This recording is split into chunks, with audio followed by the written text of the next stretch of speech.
முள்ளிவாய்க்கால் நினைவு தினத்தை முன்னிட்டு மாமக்கள் போற்றுதும் மாவீரம் போற்றுதும் என்ற வரிகளோடு எக்ஸ் தளத்தில் பதிவு ஒன்றை போட்டிருக்கிறார் தமிழக வெற்றி கழக தலைவர் விஜய்.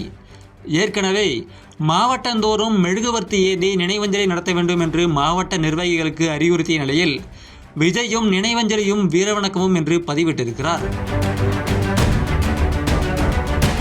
இலங்கையில் 2009ஆம் ஆண்டு மே மாதம் இடம்பெற்ற இறுதிக்கட்ட யுத்தத்தில் உயிரிழந்த தமிழ் மக்களின் நினைவாக வருடந்தோறும் மே 18ஆம் தேதி நினைவு தினம் அனுசரிக்கப்பட்டு வருகிறது.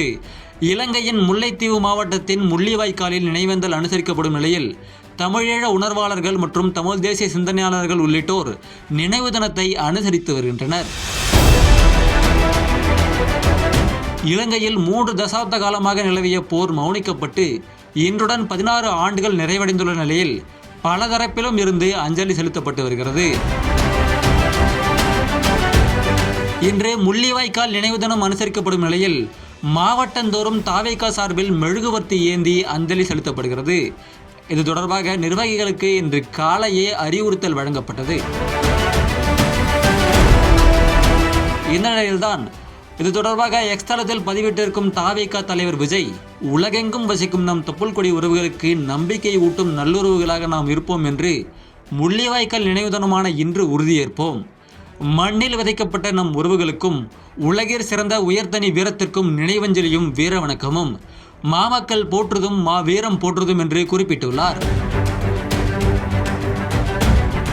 ஈழத்தில் உயிரிழந்த விடுதலை புலிகளை நினைவுகொள்ளும் விதமாக ஒவ்வொரு ஆண்டும் நவம்பர் 27ஆம் தேதி மாவீர தினம் கடைபிடிக்கப்பட்டு வருகிறது.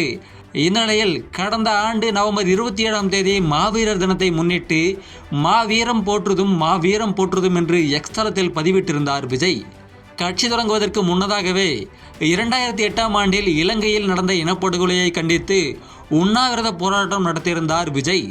தொடர்ந்து கடந்த ஆண்டு தனது முதல் மாநாட்டில் பேசிய அவர், தங்களை பொறுத்தவரை திராவிடமும் தமிழ் தேசியமும் இந்த மண்ணின் இரு கண்கள் என்று குறிப்பிட்டிருந்தார்.